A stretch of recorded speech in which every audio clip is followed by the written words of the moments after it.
Bonjour à tous et bienvenue dans Kamel sans filtre, le podcast où l'on parle de parcours, de décisions, d'échecs, de réussites, mais surtout de vérité. Aujourd'hui, on reçoit Jérôme Rudoni, créateur d'Adada, le média de référence des professionnels de la publicité, du marketing et des médias au Luxembourg depuis 2010. Un média devenu incontournable dans l'écosystème luxembourgeois. On va parler de son histoire, de l'envers du décor, des moments difficiles, des moments de doute et aussi de son actualité avec la sortie de son livre La tête haute. Un échange sincère, sans filtre, sur l'entrepreneuriat, les médias et le chemin parcouru. Bonne écoute, bon podcast. Si le format vous plaît, vous pouvez nous suivre sur YouTube, Instagram, TikTok et sur toutes les plateformes d'écoute. Bonjour Jérôme. Salut Kamel. Comment ça va ? Très bien, ravi d'être là. Merci d'avoir accepté parce que j'avais essayé il y a quelques temps et tu as enfin accepté d'être là. Tu as essayé depuis le début, il faut dire. Ouais. J'ai longuement hésité. Je voulais pas essuyer les plâtres non plus et je voulais voir ce que ça donnait. Et, je suis très ravi d'être là aujourd'hui. Merci beaucoup, surtout que tu as cette fois une actualité à nous présenter. Tu connais les règles ? Je suis en promo. Ouais, super. Je fais ma promo en même temps. tu connais les règles ? Vite fait, oui, je pense. En fait, il y en a une. C'est la carte joker. Donc, tu dois répondre à toutes les questions. Par contre, tu as le droit à une fois de dire écoute, je ne peux pas répondre, je ne veux pas répondre avec cette carte joker et tu la sors à n'importe comment. Okay, T'es prêt ? Je la prends. On va commencer par une question classique. Qui est Jérôme Rudoni ? Qu'est-ce que tu fais dans la vie ? Qui est Adada ? Alors, Jérôme Rudoni, c'est un mec de 42 ans aujourd'hui qui est né en Meurthe-et-Moselle, du côté de Briey, et qui a fait sa carrière à Luxembourg. Je suis arrivé ici il y a 17 ans maintenant et chez Concept Factory, je suis arrivé en tant que créa publicitaire chez Concept Factory en 2008.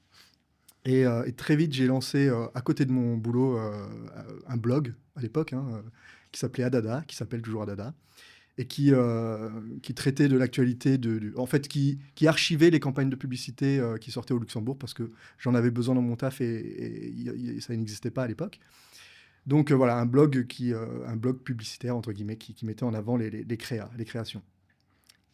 Et puis, donc ça c'est en 2010, et puis voilà, ce petit blog a pris de l'ampleur et est devenu, au bout de 15 ans, le média de référence du secteur de la communication au Luxembourg. Et donc, tu en fais en fait ton gagne-pain aujourd'hui ? C'est mon gagne-pain, c'est même mon seul et unique gagne-pain depuis 6 ans maintenant. Ouais. Tu avais un âme d'entrepreneur ou tu t'es dit comment on devient en fait son propre en fait employeur ? Âme d'entrepreneur, je sais pas, mais en tout cas la volonté très tôt d'être indépendant, ça c'est sûr. Ok, donc très tôt d'être indépendant, mais avant ça, donc tu as fait des jobs. Qu'est-ce que tu peux m'expliquer quel est ton premier job ? Mon tout premier job, c'était, j'étais étudiant encore, c'était de l'intérim, j'ai fait la plonge dans un resto à Amnéville. Okay. Très rapidement, ça m'a convaincu qu'il fallait que je fasse autre chose de ma vie. J'ai été barman, j'ai été maître nageur, sauveteur sur les plages, ça c'était cool aussi. Maître nageur sur les plages, ça doit être marrant. En Charente-Maritime, à Saint-Palais-sur-Mer, pendant plusieurs saisons, c'était très chouette. Tu faisais ça en été, pendant les vacances ? Ouais, l'été, ouais. Tu étais très bon nageur ? J'étais bon nageur, ouais. Il faut être un minimum bon nageur et avoir quelques aptitudes en sauvetage. Mais je donnais surtout des cours, j'ai appris à plein de gamins à nager dans une piscine, dans un club de plage finalement. Et c'est des beaux souvenirs. Donc, ça c'était ce que tu as fait. Après, tu as fait tes études, tu es rentré au Concept Factory. Tu as eu d'autres jobs entre-temps ? Tu as bossé, je pense, chez Maison Moderne également ? J'ai bossé, oui. Alors, après mes études, moi, j'ai fini mes études par un stage longue durée, entre guillemets, au Maroc, à Casablanca. Okay. Et ils m'ont offert le poste à l'issue de ce stage. J'ai hésité et puis je suis rentré. Je suis rentré en... Pourtant, il y avait plus de soleil qu'ici. Il y avait plus de soleil à Casa, mais j'avais moins d'entourage, on va dire, là-bas. Oui. Bon, le stage était très, très bien, très formateur. J'étais chez TBWA là-bas, dans une villa au bord de l'océan, au bord de la mer Méditerranée plutôt. Et c'était vraiment, vraiment bien. Mais de là à accepter le poste, non, je suis rentré. Et je n'ai pas tout de suite trouvé un boulot dans cette branche-là. J'ai bossé, je ne m'en souvenais plus d'ailleurs, mais c'est toi qui me fait repenser à ça. J'ai bossé au Kinépolis, tu vois, donc j'étais ouvreur de salle. Donc voilà. Et puis un an après, ou quelques mois après, j'ai eu une opportunité chez Concept Factory. C'est comme ça que j'ai atterri à Luxembourg. Concept Factory qui est maintenant ton client ou pas? Qui est un client, qui est un bon client et qui sont surtout restés de très bons amis. Je salue Dan et Françoise qui ont beaucoup compté dans mon parcours. Très bien. Donc, comment s'articule le business model d'un Adada? Parce que c'est quand même pas un métier facile, hein, ou ce que tu vends au quotidien. Ouais, je vois que tu connais le sujet, Kamel. Ouais. Toi, tu as choisi la tech, Ouais. là où il y a un peu plus d'argent. Moi, je suis resté dans la com. Voilà, c'est un peu le parent pauvre du business. Mais comment je gagne de l'argent avec Adada? Je suis un média, j'ai une communauté, j'ai des lecteurs. Donc, j'ai une audience qui intéresse certains clients, en l'occurrence, notamment les agences de com, qui, elles aussi, ont besoin de se faire connaître et de faire leur propre com. Donc, je vends des espaces publicitaires. Je vends de la visibilité, finalement. Du display, donc espace publicitaire, du contenu, des news sponsorisées. Et quelque chose qui marche assez bien, c'est la partie job board. Je Oui. diffuse les offres d'emploi du secteur Marcom, donc voilà, exclusivement marketing, communication, médias, design. Et tu fais tout seul. Et je fais tout quasiment tout seul, pour pas dire tout seul, quoi. Ouais. Donc, tu mets les news, tu les écris, tu vends également. Ouais. Ou c'est les clients qui viennent te voir, enfin, c'est les gens qui viennent te voir, ou souvent, où tu arrives à faire encore de la prospection en même temps. Parce que tu es assez discret sur le marché, hein. Ouais, Enfin, mais moi, en tout cas, je te vois très peu. en fait, je suis pas un commercial dans l'âme. Donc, toute la partie qui me branche, moi, c'est la création de contenu, c'est la couverture média de cette actualité-là. Après, la partie commerciale, oui, il faut bien la faire parce qu'il faut que ça tourne. Mais je suis pas un commercial né. Et là, on est en début d'année et je sors une offre. Voilà, bon, Ouais. c'est le moment dans l'année où je prospecte un peu. Et après, c'est surtout de la demande entrante. Je pourrais faire plus, je pense, mais je me donne pas forcément les moyens de faire plus. Voilà. Justement, on parle de ce que tu fais au quotidien et t'expliquer ce que tu aimes faire, ce que tu n'aimes pas faire. Est-ce qu'il y a une chose, justement, qu'est-ce qui te passionne le plus dans le métier aujourd'hui et dans ton, disons, dans ton aventure? Qu'est-ce qui te passionne le plus au quotidien quand tu arrives au boulot? Enfin, en même temps, tu arrives au boulot, je ne sais pas comment ça marche, tu pourras m'expliquer, hein. Tu rentres dans un bureau, tu es tout seul. Bah, des fois, je me lève, j'arrive au boulot. Voilà, c'est ça. C'est ça, tu vois. Donc, ce que j'aime, moi, ce que je continue d'aimer, même 15 ans après, c'est la publicité. C'est ce secteur-là, je l'aime profondément, la création, j'ai ça en moi et j'aime ça. Donc, tout ce qui gravite autour, ça m'intéresse. Et c'est ça qui me porte. Et il y a beaucoup de gens qui n'aiment pas la publicité, qui disent la publicité, voilà, c'est mort aujourd'hui et on passe à autre chose. Mais l'idée, la bonne idée, Ouais. le spot qui va te faire sourire, qui va te faire lâcher ta petite larme ou tu vois, qui va te prendre aux tripes. Moi, c'est quelque chose qui me passionne. Je suis plus publicitaire aujourd'hui, je suis Oui. plus créatif publicitaire, quoique. Ouais. Je vais te parler d'une publicité. Justement, tu fais tes 15 ans, là, l'année dernière. Ouais, Et tu en avais fait une 2025, ouais. pub enfin, une pub. Pour parler de tes 15 ans, que tu peux expliquer ce que c'était, parce que j'ai trouvé ça assez sympa. Eh ben, donc Adada a fêté ses 15 ans en 2025. Et pour faire une petite opération de com autour de ça, parce que, encore une fois, c'est mon métier de base et c'est ce qui m'anime aussi, de faire un peu de création. J'ai lancé une campagne où j'ai vieilli tous les gens de cette communauté, enfin tous les gens un peu connus de notre secteur. Et donc j'ai pris des photos partout et je les ai passées par l'IA et je les ai facilement vieillis. Et la baseline était, voilà, le temps passe vite quand on s'ennuie pas. Mm. Et voilà, Dada fête ses 15 ans qu'on n'a pas vu passer, quoi. Et tu as eu des bons retours là-dessus. Tu as eu des Ouais. gens ils ont dû rigoler. Moi, j'avais vu, hein. Bah, c'était ultra fédérateur, Ouais. tout le monde ultra sympathique, ultra fédérateur, tout le monde a aimé cette campagne. Et puis, les gens sont toujours contents de se voir, en plus mis en avant dans une telle campagne.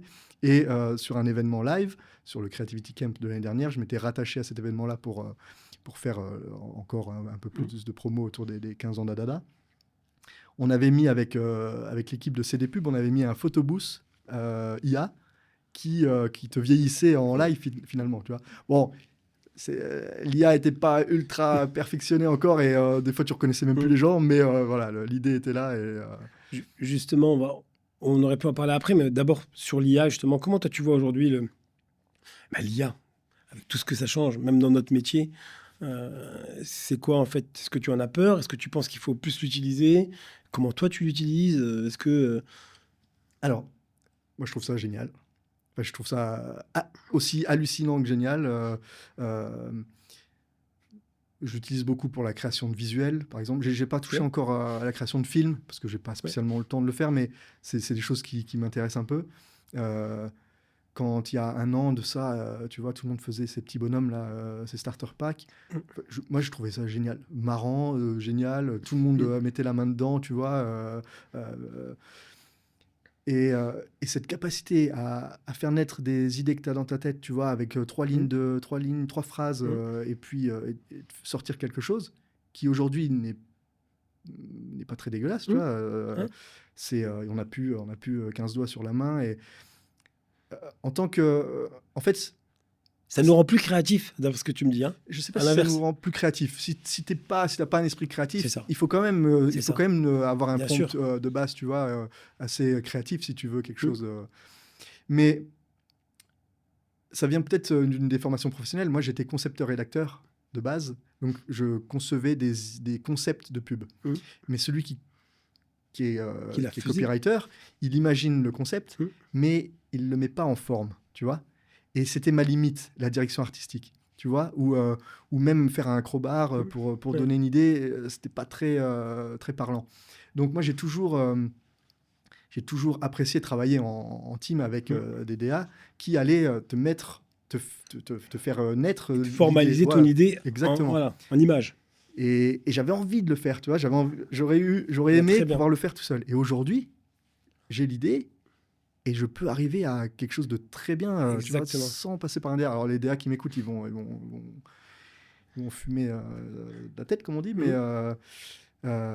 voilà, pour avancer sur des idées comme ça, c'est génial. Et donc la pub, forcément, le secteur de la publicité ne peut pas faire sans aujourd'hui. Personne ne peut faire sans.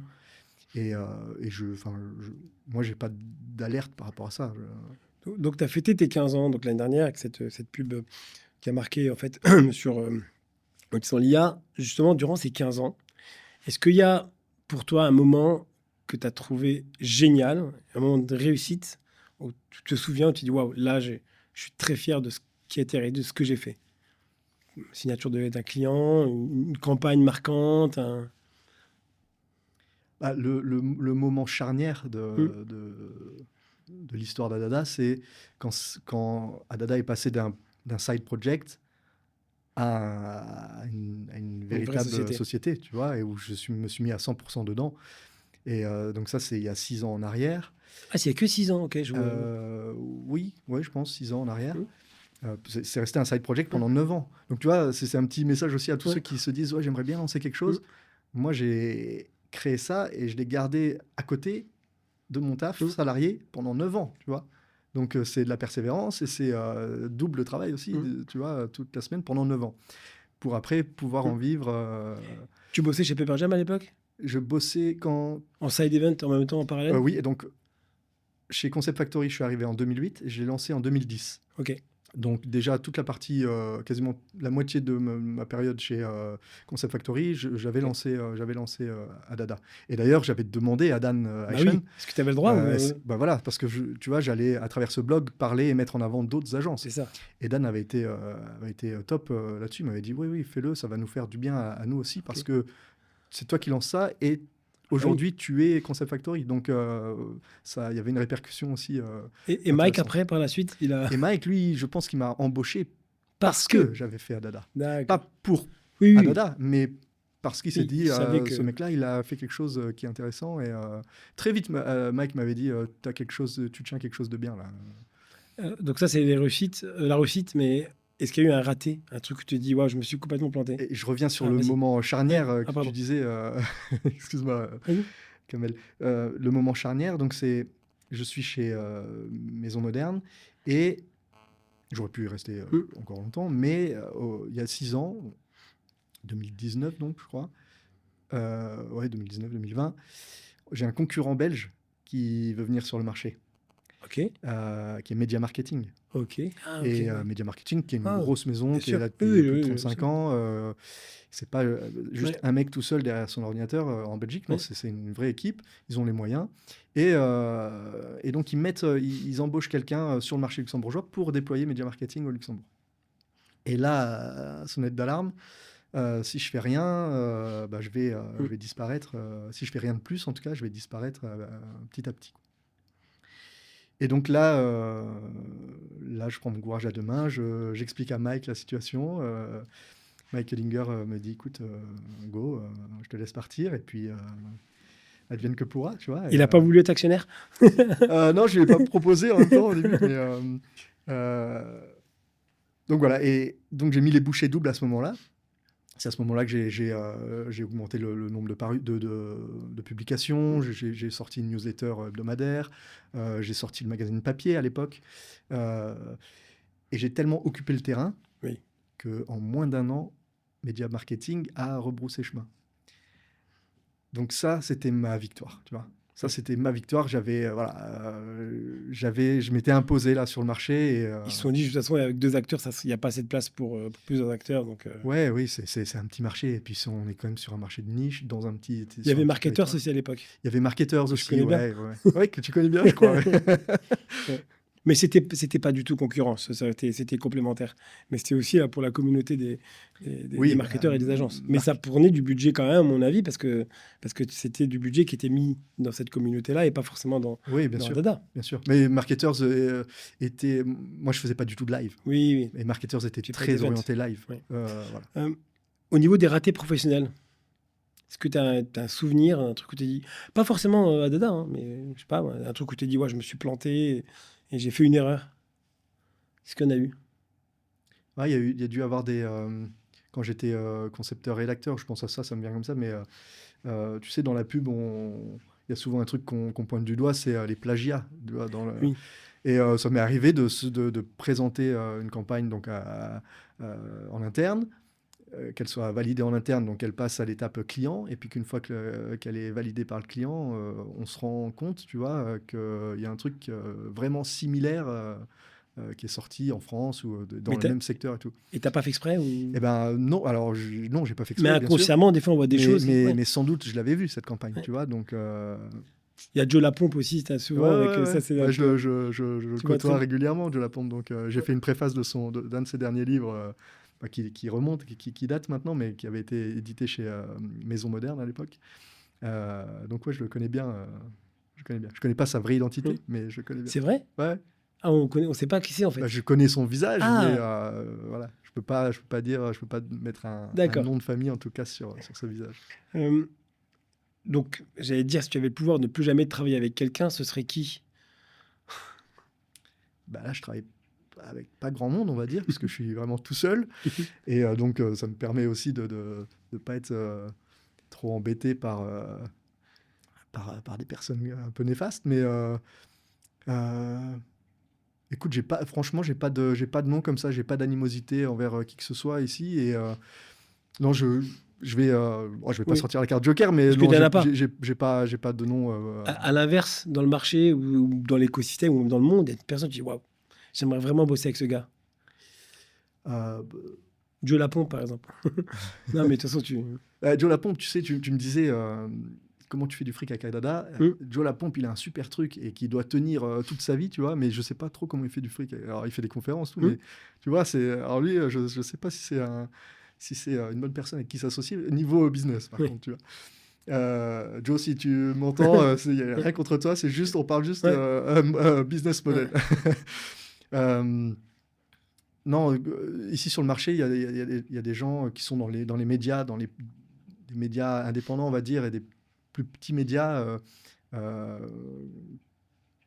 comme Charles-Louis Machuron et Silicon, qui est aussi un peu sur le même oui, ça fait penser secteur que toi, tu vois, la tech. Et je trouve qu'il a un parcours top et qu'il a emmené Silicon vraiment sur des belles sphères. Ouais. Ok. Ouais, donc bosser avec un gars comme ça t'aurait plu. Oui, je pense. Ouais. On se connaît très Oui. peu, mais oui. Ça se trouve, c'est un con. Hein, je sais pas. Non, je te rassure, c'est un beau gars. Non, je sais, Même moi, Charlie, je j'aimerais sais. bien bosser Mais avec lui. voilà, je le Oui, connais oui, pas je vois assez très pour bien. dire que je Oui. voudrais travailler avec lui, mais en tout cas, j'aime sa réussite. La manière dont il a avancé avec Silicon. On est ici aussi pour parler de lancement de ton livre. Euh, alors, avant de parler de ce bouquin, euh, j'ai l'impression, justement, on parlait de l'IA. Aujourd'hui, j'ai plein de gens qui sont là, qui ont réussi à écrire leur bouquin. Et moi, personnellement, moi, je trouve, je suis admiratif des gens qui prennent le temps d'écrire, etc. Parce que déjà, c'est compliqué. Et dans mon esprit, il faut vraiment être un écrivain. Et aujourd'hui, j'ai l'impression que, alors est-ce que c'est l'IA ou quoi, tout le monde aujourd'hui arrive à sortir son bouquin, etc. Euh, Avant d'aller dans les détails, comment toi tu vois, on parle pas, on dit t'as pas écrit de bouquin. Et si on était dans ce mode, comment toi tu vois ça déjà avant d'avoir écrit un bouquin? Comment toi tu voyais un peu les gens qui étaient qui devenaient écrivains, qui écrivaient un livre ou qui éditaient un livre? Alors déjà, je pense pas que ce soit une fin en soi d'écrire un Ok. livre, ça c'est sûr. Deuxième chose par rapport à l'IA, oui, forcément, aujourd'hui, tu peux, je pense, écrire un livre. Si tu as une idée, si tu as une trame, tu peux faire quelque chose qui tient la route ou pas, je sais pas, mais pas sans intervention humaine, j'imagine. Et, euh, et troisièmement, il y a une facilité de s'auto-éditer aujourd'hui qui est certaine. Donc, et tu vois, c'est facile d'imprimer, c'est facile de vendre en ligne sur Amazon. Quoique, moi, j'essaye, mais j'ai un peu de difficulté. Mais voilà, enfin, tout ça fait Alors, que j'imagine que ça crée des vocations pour certains. Et, on va rebondir sur le bouquin parce que donc tu expliquais Amazon a du mal à te référencer juste un instant, mais je pense que c'est aussi parce que c'est peut-être un livre qu'ils estiment que ce soit un livre politique, alors que ça n'est pas. Est-ce que tu peux me faire le pitch de ce bouquin et je vais demander, enfin, on va mettre, on va mettre la. Alors moi j'ai bien rigolé quand j'ai vu ça. Euh, Est-ce que tu peux me faire le pitch de ce livre et m'expliquer un peu Alors, je vais t'expliquer ouais, la genèse un peu de l'idée exactement. et puis le pitch après. Sarkozy, quand il a appris en septembre, courant septembre, je pense, dernier, qu'il allait être incarcéré, que ça allait vraiment se faire, il a déclaré: j'en profiterai pour écrire mon prochain livre. Et là, ça m'a donné une idée. Je me suis dit: ah ouais, moi, je vais écrire aussi en même temps que lui, pendant D'accord. son incarcération. Tous les jours, je vais écrire en même temps que lui. Et je vais sortir son journal, le faux journal, en fait, de Sarkozy. Euh, et en fait, l'idée, c'était de me dire surtout, je le fais parce que je sais que ça va démarrer le 21 octobre et que ça va pas durer, je vais pas écrire pendant un an, tu vois. Donc, je savais pas que ça allait durer 3 semaines, mais je savais que ça allait pas durer, enfin, tout le monde disait que ça allait pas durer 3 mois, tu vois. Donc, j'avais un début et j'avais une fin assez proche. Donc ça me plaisait assez parce que moi, les projets qui traînent trop en longueur, j'aime pas trop. Et je m'étais, quand j'étais un peu plus jeune, étudiant, je m'étais un peu essayé au journal, à la forme du journal intime. Mais là, tu vois, j'avais pas de fin, donc j'ai laissé tomber, tu vois, au bout de quelques mois. Et donc, quand c'est venu sur la table, j'ai dit, allez, je me lance. Et donc, j'ai utilisé l'IA, non pas pour écrire, mais pour compiler tous les articles de presse qui sont sortis pendant son incarcération, du premier jour, enfin, ou de la veille, jusqu'au dernier jour. Il y a eu des tas d'articles de presse. Hein. Ça a été un des événements les plus commentés de l'année 2025. Donc, j'ai compilé tout ça et ça me faisait une liste d'événements tu vois, à approfondir chaque jour. Tu vois. Et donc, voilà, ça, c'est la genèse, de l'histoire. Après, le pitch, c'est que, bon, est-ce que c'est intéressant finalement d'écrire le faux journal quand on sait que le vrai va sortir quelques jours plus tard. J'ai eu l'idée à un moment donné en écrivant, je ne savais pas où j'allais au début, hein, et j'ai eu l'idée de croiser cette histoire-là, cette incarcération, avec une autre actualité qui était le casse du Louvre, qui arrivait un peu en même temps. Il faut savoir que Sarkozy a été incarcéré le 21 octobre, 48 heures après le casse du Louvre. Ok. D'accord. Donc, c'était le 19 octobre. Donc. 19 octobre, un dimanche matin, si je ne dis pas de bêtises, à 9h, casse du Louvre, et Sarkozy incarcéré le mardi suivant, donc 48 heures après. Donc voilà, ces deux histoires-là n'ont dans les faits aucun rapport, Mais dans mon livre, dans mon roman, dans cette fiction, voilà, c'est là le petit truc, c'est que les deux histoires vont s'entremêler. Parce qu'il faut savoir que pendant l'incarcération de Nicolas Sarkozy, forcément, l'enquête du Louvre a un peu avancé et il y a eu des premiers suspects qui ont été arrêtés. Et ils ont été entendus, mis en comment on appelle ça, en garde à vue. Mais dans les médias, tu peux chercher, hein, mais tu ne sais pas où ils sont détenus, tu vois, en garde à vue. Et ben moi, j'ai tout simplement inventé qu'ils étaient au même étage que Sarko. Et de là naît une vraie fiction, tu vois. Excellent. Et ils discutent entre eux ou pas? Ils se rencontrent? Écoute, à savoir. T'as pas lu mon livre? Non, je l'ai pas. Voilà, je l'ai pas encore lu. Par contre, ils vont discuter. Sarko n'avait pas le droit vraiment d'être en contact avec d'autres détenus, mais dans mon bouquin, ils vont pouvoir discuter. Tu le découvriras d'une certaine manière. Ouais. Par contre, je vais lire un passage parce que j'ai un peu rigolé là-dessus. Donc, je lis parce que t'as pas de préface d'ailleurs. Tu m'expliqueras pourquoi. C'est sur l'organisation je reprends. Tu vas lire un passage sur l'organisation du petit rassemblement le jour J. Tout à fait. Alors, j'explique.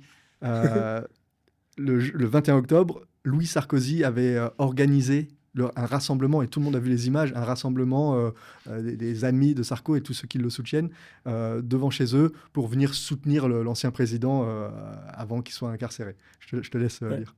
Donc il parle de Louis, il dit « Il a tout organisé, j'ai laissé faire, bien que mon idée initiale aurait eu plus d'impact médiatique encore.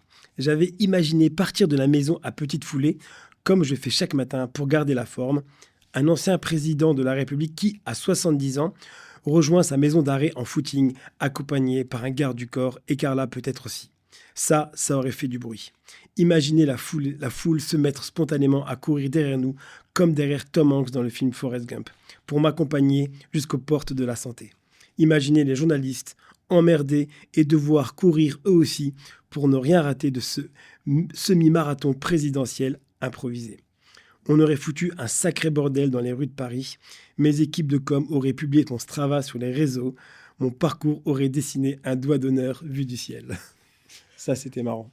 Tu vois, il y a un peu de com. On parle un peu de com aussi, hein, d'événementiel, de com. Ah oui, tu parles de Strava, tous les trucs, les réseaux sociaux. Exactement. Ça parle beaucoup des réseaux sociaux. Il y a un passage qui résonne avec une actualité qui est un peu moins fun. C'est... je dis qu'aujourd'hui, la génération, en parlant des casseurs du Louvre, que certainement le casse se retrouvera bientôt en vidéo et que certainement ils ont filmé leur casse parce qu'aujourd'hui, tout le monde filme tout. Et ça résonne un peu avec ce qu'il y a eu à Crans-Montana, tu vois, où il y a le feu et les jeunes sont quand même là en train de filmer. Ouais, il y a une partie, voilà, com et un regard aussi sur les médias, sur les réseaux sociaux qui est... Oui, donc c'est vrai que les réseaux sociaux aujourd'hui, c'est quand même une catastrophe. On le voit bien. Ils utilisent tout et n'importe quoi, filmer tout et n'importe quoi sans aucune... comment dirais-je, sans aucun filtre, pour utiliser ce mot-là. Donc, ce président aussi entre orgueil, solitude et introspection, est-ce que tu vois un parallèle personnel à ça? Non, l'orgueil, je crois pas. La solitude, je suis un entrepreneur solo, donc... oui, peut-être, mais bon, il y a juste je ne m'en plains pas. Ouais. Est-ce qu'il y a des choses en toi dans ce texte? Des choses de moi? Il y a que des choses de moi. Est-ce que bon, c'est une fiction, mais est-ce qu'il y a des choses que tu as utilisées te concernant ou des petites touches aussi, ça c'est du Jérôme, des choses personnelles? Alors, je pense qu'il y a du Jérôme dans le ton, et tu le découvriras, mais sinon, il n'y a pas de... C'est encore une fois, je me suis mis dans la peau d'un ancien président qui se retrouve en prison, mais voilà, il n'y a pas de... Je décris la tôle comme je l'imagine parce que j'en ai jamais fait.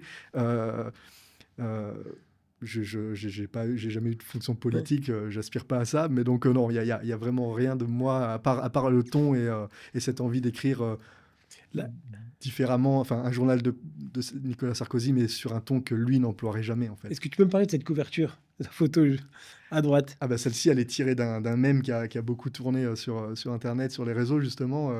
Il a dit « J'irai en prison.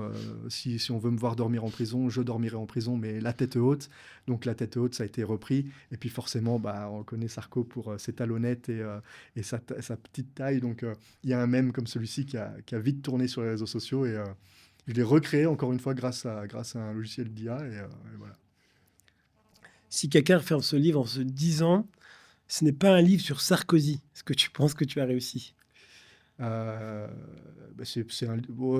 j'aurais raté, Ouais. parce que c'est quand même un livre sur Sarkozy, même si c'est Ok. pas un livre a fortiori politique, mais Tu parles de footing, c'est quelqu'un qui fait ses footings, il adore faire voilà, ça. c'est ça. Mais c'est un quand même sur sportif. Sarkozy. Ouais. Il y a pas de nom légalement, je sais pas si j'ai vraiment le droit, j'en sais rien, mais les noms n'ont pas été changés. Nicolas Sarkozy, c'est Nicolas Sarkozy, c'est une personnalité publique. Voilà. Je parle de Rémi Buzine dedans. Tu vois qui c'est, Rémi Buzine? Non, c'est... C'est le journaliste phare de Brut, tu sais, qui est sur tous les ok, événements, oui, je vois tu très vois. bien, oui. Il a un rôle. Rémi, si tu nous entends, lis ce livre. Tu as un rôle clé dans cette histoire. Ah, très bien. Bon, faut lui envoyer. Ouais, je vais lui Il envoyer. va t'inviter Je vais lui peut-être à Brut. Hein. Ça serait génial. Ouais. Qu'est-ce qu'on pourrait te souhaiter par rapport à ce livre? Tu vas en vendre combien? Écoute, j'ai pas d'objectif. Voilà, bon, je l'auto-édite avec, c'est ma société d'édition finalement qui l'édite. Il n'y a pas un gros engagement financier. C'était à la fois pour essayer d'aller au bout d'un projet, tu vois, que j'avais jamais fait et qui m'intéressait, l'écriture d'un livre. Après, je découvre que la promotion, c'est dur, tu vois. À l'échelle, au Luxembourg, j'ai un petit réseau, donc c'est facile de faire quelques ventes, de faire connaître le bouquin. En France, c'est autre chose, tu vois. En France, Jérôme Modoni, il est pas connu. Et faire connaître un bouquin, c'est pas évident quand tu passes pas par une maison d'édition. Tu peux l'envoyer à Yann Barthès, Le Quotidien. Je suis sûr qu'il adorerait. Je vais essayer, ouais. Je vais essayer. Non, mais en fait, en toute modestie, je pense que le livre mérite d'être connu, mais c'est difficile de faire la promotion de ça. J'ai pas voulu passer par le chemin normal d'envoyer le script à une maison d'édition, parce que ça prend un temps dingue. Et toi, tu voulais le sortir? Et moi, je voulais le sortir absolument avant le 10, avant que le journal d'un prisonnier sorte. Parce que déjà, j'avais pas envie qu'on me dise... il a écrit un journal, le faux journal, après avoir lu le vrai. Il n'y avait aucun intérêt, tu vois. Parce que maintenant, j'ai acheté le vrai. Et est-ce qu'il y a des similitudes? Il y a des similitudes. Mais forcément, parce que, tu vois, ce que les journalistes racontaient, il n'y avait pas que du faux. Il y avait, donc, il y a des similitudes dans la chronologie, forcément. Et donc, voilà, j'ai voulu passer outre Et dans le style d'écriture, il est comment le sien? Parce que alors, dans le style d'écriture, j'ai pas tout lu, j'ai lu des passages. Franchement, c'est pas un livre que j'ai envie de lire. Donc, ça, c'est... T'as donné envie d'écrire d'autres bouquins? Pas forcément. Pas forcément. Pas forcément. Je te dis, c'est vraiment l'occasion, là, qui... Alors peut-être que s'il y retourne encore une petite période, je ferai le tome 2. Mais non, voilà, j'ai pas une âme d'écrivain. Je vais pas sortir un livre par an, c'est sûr. Tu penses que ça t'apporte quelque chose par rapport à Dada, sur ta visibilité, sur... Est-ce que quand tu l'as sorti, déjà regarde moi par exemple, je t'ai réécrit quand j'ai vu que tu avais sorti ce bouquin. Ça n'a pas de lien avec Dada directement, mais ça... Au niveau personal branding, forcément, regarde, tu m'as invité, même si tu voulais m'inviter avant, mais ça fait parler, et la visibilité, elle est toujours bonne à prendre, tu vois. Donc, à mon avis, il faut que déjà dans certaines, disons, librairies, ça serait intéressant de le voir. On va demander à Ernster de voir s'ils peuvent le mettre en vente, parce que je suis sûr que ça peut vraiment plaire à pas mal de monde. On en a assez pour le bouquin. C'était peut-être des choses que tu veux rajouter ou des choses que tu aimerais dire par rapport à ça? Un message? T'as pas de préface, parce que encore une fois... J'ai pas de préface. En fait, c'est un peu... j'ai hésité longtemps sur le titre, tu vois, parce que moi, c'est aussi des choses qui me parlent. Tout ce qui est titre, tout ce qui est sous-titre, etc. Voilà, c'est mon métier de base, tu vois. Et Il aurait pu s'appeler Les Contes de Montesarco. Ouais, Parce que Sarko est allé en prison avec. Il a emporté 2 livres, les contes de Monte Cristo, le conte de Ah, Monte Cristo et ok. la vie de Jésus. Euh, donc il y a beaucoup de rapports Ah au oui, conte de Monte Cristo dans ce livre. Tu vois, il y a des parallèles et c'est un peu un conte de Monte Cristo des temps modernes, entre guillemets. Je ne veux pas me en comparer à toute Alexandre modestie, oui, Dumas. oui. Non, non, c'est pas ce que je voulais dire, mais en tout cas, il y a des parallèles avec l'histoire qui. Très bien. On peut revenir maintenant à toi. Donc, ce bouquin, super, Adada, très bien, mais ta personnalité, tu es dans la com, t'es dans les médias. Personnellement, je te vois pas être très disons, présent. Tu n'as pas trop être présent dans les médias, où tu étais du mal est-ce que c'est de la timidité, ou est-ce que ça t'intéresse pas, ou est-ce que tu n'as pas le temps? Je... C'est pas du tout de la timidité. Ouais. C'est que euh, j'étais un peu plus présent sur des événements, tu vois, dans la vie un peu networking et Mm. euh, avant d'avoir un enfant, surtout. Ouais, Mine de rien, ça change tout. ça change beaucoup de choses, surtout quand tu as envie d'être présent Mm. beaucoup. Donc, je crois que c'est ça la grosse Mm. différence. Et puis, j'en ressens pas le Mm. besoin, tu vois. Donc je me montre pas trop. Voilà. Il a quel âge, ton fils? Mon fils, il aura 5 ans dans 2 jours, le 24 janvier. Ok, ah Si bon. on peut dire la date de Oui. tournage. Euh, C'est euh, bien, on a les coulisses un peu de Kamel sans filtre. là, attention, tu inverses les rôles. Ouais. Arrête de faire ton journaliste. Euh, si demain tu ne faisais pas Dada, tu ferais quoi dans la vie? Je ferai Maître nageur. non, non, non, je Ouais. ferai plus ça. Je ferai plein de petits trucs. Je serais peut-être restaurateur, mais un truc pas trop chiant. Ah Je serais, oui? tu vois, restaurateur du midi, quoi. Par exemple, pas avec des horaires de fou. Je serais peut-être commerçant, tu vois. Un food truck? Oui, tu vois, les marchés, j'en sais rien, je dis n'importe quoi, mais tu vois, Tes parents étaient quoi? mes parents ont été entrepreneurs et Ouais. ils sont dans le commerce maintenant. Ouais, ouais. Donc c'est pour ça que, Ouais, il y a une fibre commerce. comme, mine de rien, finalement, tu es commercial. Tu disais au En début que. fait, quand je disais je suis pas commercial, c'est pas le fait de vendre qui Hmm. m'excite, tu vois. C'est pas, mais je suis commercial dans le sens, enfin j'aime bien le commerce dans le sens, j'aime bien parler aux gens. Ok. Oui, t'aimes bien la vie sociale, disons. Exactement. Mais, malgré le fait que tu sois tout seul dans ta boîte. Euh, Qu'est-ce que tu détestes dans notre écosystème? Qu'est-ce qu'il y a un truc qui te dit, oh, ça me saoule? Le rythme, certainement. Hmm. Le rythme bureaucratique là, ça. Moi j'ai été frontalier, tu sais, le Oui. frontalier qui Ah fait oui. la navette tous les Ouais. jours pendant 12 ans. C'est dur, tu vois. Là, Et aujourd'hui, tu fais c'est ce que tu veux. flexible. Ah oui.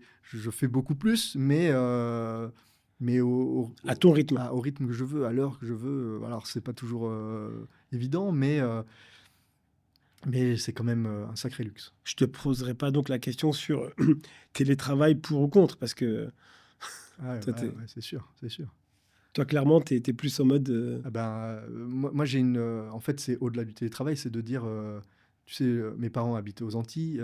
Si je vais un mois aux Antilles, je vais pas un mois en vacances, je vais un Ouais. mois travailler, mais de Ok. là-bas, tu vois. Donc, ça, c'est quand même génial. Donc, tu parles de rythme, donc tu n'aimes pas le rythme, c'est ce que tu détestes le plus, mais dans l'écosystème, tu sais, les agences de com, alors moi je considère comme une agence de com hybride, hein, parce que je fais de l'événementiel, je fais mes propres events, etc.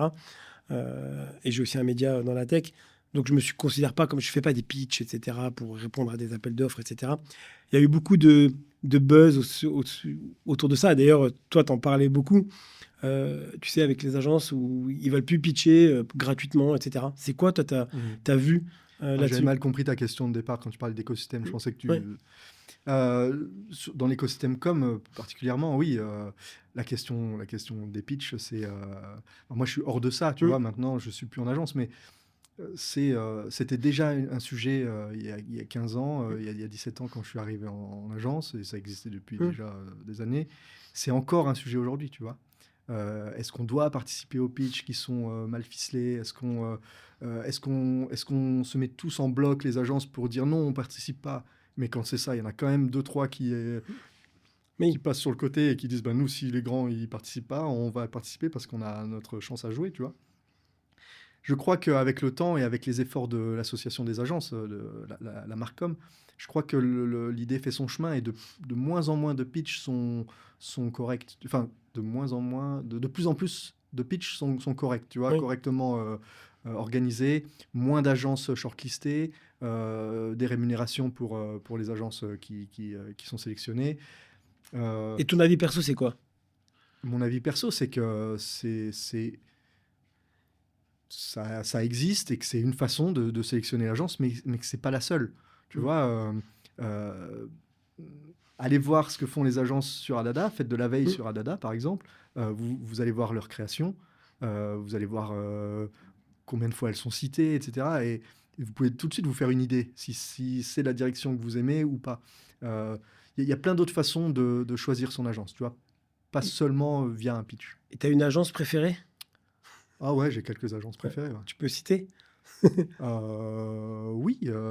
Est-ce que, pas parce qu'ils te donnent plein de fric, hein, mais... Non. Alors, je vais dire, pour être complètement transparent, j'ai 2 agences avec qui je fonctionne, je travaille très bien, qui sont des partenaires privilégiés en tout cas d'Adada parce qu'ils mettent un petit chèque sur la table aussi annuellement. C'est Vanksen et c'est Smart Media. Donc, et ce sont des très bonnes agences que j'aurais pu citer aussi sans le fait qu'ils soient clients. Après, il y a des agences que j'aime beaucoup en digital. J'aime beaucoup Explose, qui fait des trucs toujours au top. En création pub pure, Binsfeld est un peu un incontournable. Mais il y en a d'autres. Et tu vois, il y a eu la campagne of the year 2025, là, les résultats viennent de tomber. Ce ne sont pas des grosses agences qui sont sorties cette année. C'est des plus petits acteurs ou des agences plus jeunes, notamment Néon, avec Mich Strauss et Karim Youssef, qui ont lancé Let's AI aussi et qui font des trucs vraiment surprenants, tu vois, et qui viennent bousculer un peu le marché. Donc, il y a plein d'agences, je ne les cite pas toutes, mais... Et justement, le marché, comment tu le vois? Il n'est pas un peu bousculé? Il n'a pas changé ces 15 dernières années? Ou tu penses que c'est un peu la même chose? Je pense qu'on est à un tournant, là. Parce qu'il y a beaucoup d'agences qui sont nées dans les années 80, 85, 90, peut-être, avec des fondateurs qui approchent de la retraite. Et tu parles de qui? Danation, il y a encore le temps. Oui, par exemple, Concept Factory. Il y en a d'autres qui ne viennent pas forcément... Mais il y a des successions derrière. Après, il y a encore des gens qui peuvent reprendre. Mais pas toutes, tu vois. Il y en a qui ne savent pas, tu vois, qui leur succédera, tu vois. Donc peut-être que ces agences-là, qui ont été les agences piliers à une certaine époque, vont tout simplement... disparaître. Je dis pas que Concept Factory va disparaître, hein, c'est pas ce que je dis. Mais voilà. Et il y a un renouvellement. Il y a un renouvellement aujourd'hui. Et toi, ça te plairait pas de créer ta propre agence ou reprendre une agence? Non, moi je crois que moi je suis pas si entrepreneur que ça dans l'âme, tu vois.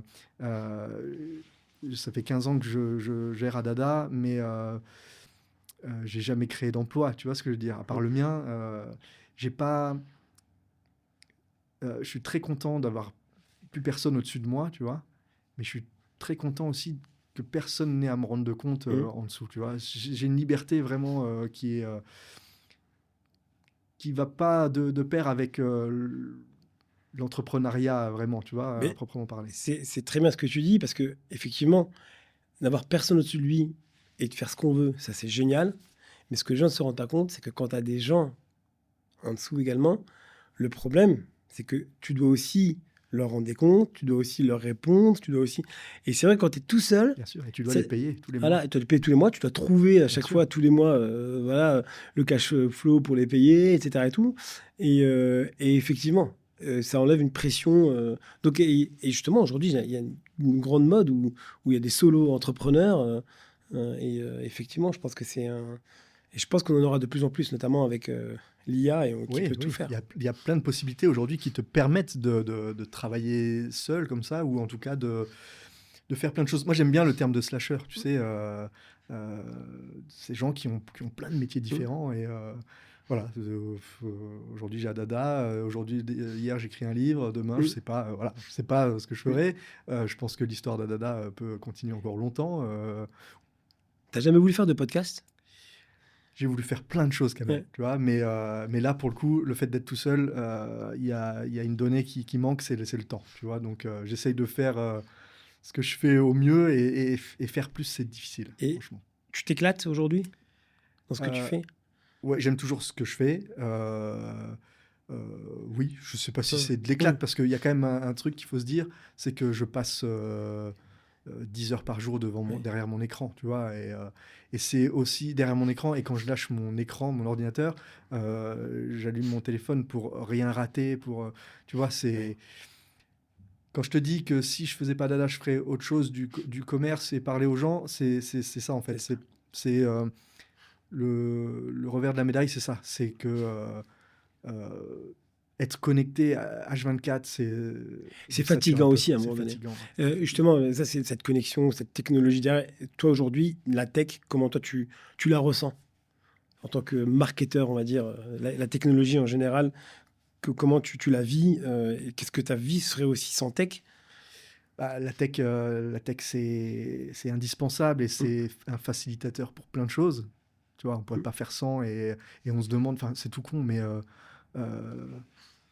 tu es en voiture, tu veux manger un truc, tu mets Waze, tu vois. Comment on faisait avant? On avait faim, on s'arrêtait au premier truc dégueulasse, tu vois. Voilà, c'est tout con, on peut pas revenir en arrière, et c'est top. Mais le truc, c'est que voilà, avoir tout le temps ce téléphone dans la main, tu vois, c'est franchement saturation. Ouais, saturation. Et si j'avais plus Adada aujourd'hui, je serais libéré de ça, du fait de devoir être connecté à H24. On continue dans la technologie. S'il y avait une entreprise tech dans le monde que tu aimerais voir disparaître, ce serait quoi? Que j'aimerais voir disparaître, ouais. Disparaître. Parce que tu trouves que... je pense que... Alors, disparaître, c'est un mot fort, mais en tout cas, il faudrait que le modèle soit revu complètement. C'est le modèle des réseaux sociaux, tu vois. Les X, les Facebook, etc. Enfin, des trucs qui ont dévié aujourd'hui, qui partent à la dérive, et qui menacent clairement la démocratie, tu vois, parce que on s'en sert aujourd'hui, et ceux qui possèdent ces réseaux-là aujourd'hui les utilisent pas dans le bon sens, tu vois. Mais même pas ceux qui possèdent, c'est qu'aujourd'hui, n'importe quelle personne lambda peut les raconter ce qu'il veut sur le réseau, et ils vont y croire. Oui, mais voilà, c'est devenu des plateformes de désinformation, mais parce que ceux qui les possèdent le veulent bien. Tu vois. Donc, je pense que on peut aller dans le mur, malheureusement, grâce à ces outils qui étaient pourtant des idées géniales, quoi. On va finir par 2 questions. La première, c'est bon, donc tu as écrit un livre, mais est-ce qu'il y a un écrivain ou un livre ou un film ou une série ou quelque chose qui t'inspire, ou que tu tiens, je conseille à n'importe qui de voir ce film, d'écouter cette chanson, ou d'écouter ou de lire ce bouquin? Est-ce qu'il y a un truc que tu dis, tiens, ça c'est, je conseille ça à n'importe qui? Moi, il y a un auteur que j'adore, c'est Bec BD. Oui. Le ton que j'emploie, c'est le ton que j'aime retrouver dans ses bouquins. Je lis pas beaucoup, mais dès qu'il sort un livre, je lis ses livres. Tu vas lui envoyer tout son livre avec BD. Je lui ai envoyé déjà. Ah. Je lui ai envoyé. J'ai pas eu de retour. Je sais pas si j'avais la mauvaise adresse mais bon, je trouvais que c'était nul, mais on saura pas, à moins qu'il se déclare un peu plus tard. Mais bon, en tout cas, je lui ai envoyé avec une dédicace en lui disant que c'est notamment lui qui m'a donné envie d'écrire. Un film, il y a un film sur l'IA justement qui date maintenant, qui a peut-être une dizaine d'années, si je dis pas de conneries, de Spike Jonze, je crois, qui s'appelait Her. Oui. Tu vois, ce film, Je l'ai Incroyable. trouvé génial quand il est sorti. Et aujourd'hui, 10 ans après, tu peux le regarder et tu te dis, putain, oui, C'est c'est exactement ça, en fait, ce qui se c'est passe. ça.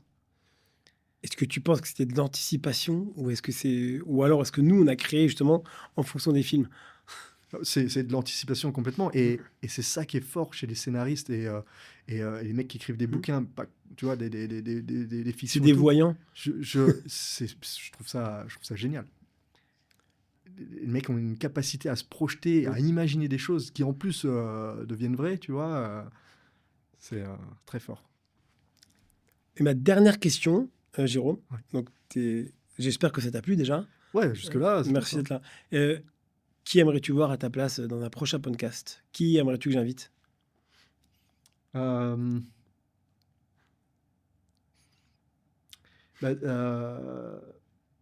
plusieurs personnes. Je peux? Oui, bien sûr, plusieurs. Déjà, j'aimerais bien que toi, tu sois là un jour.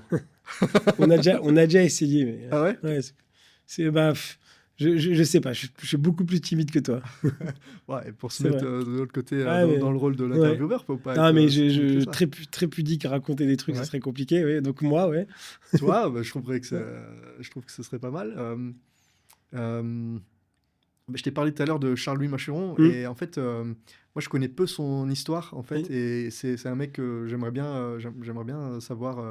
Je l'avais invité, mais je pense qu'il viendra. Je vais lui dire aussi. Ouais. D'accord. Charles-Louis? Ok. Charles-Louis, ouais. Mike, il est pas passé encore sur ton. Mike n'est pas encore passé. Mike Dinger, ouais, je Ouais. pense qu'il a toujours des Ah, choses lui, très ouais. intéressantes à dire et des positions bien Ouais. franches. Donc, je pense que c'est toujours un bon invité, Ouais. Mike Dinger. Voilà, c'est pas mon mentor, je vais Oui. pas aller jusque-là, mais Dan, peut-être, Dan. Dan aussi. Alors Ouais, lui, c'est parfait. Dan, si tu veux quelqu'un qui Ouais. parle et il a des choses à dire sur tout, Tout à donc, fait. Dan Nation aussi. En tout cas, merci beaucoup, j'allais dire, Jérôme, hein, d'avoir accepté. Écoute, ce fut un plaisir et à bientôt. Merci beaucoup, Kamel. C'était un plaisir partagé. Merci. À la prochaine. À Ciao. plus.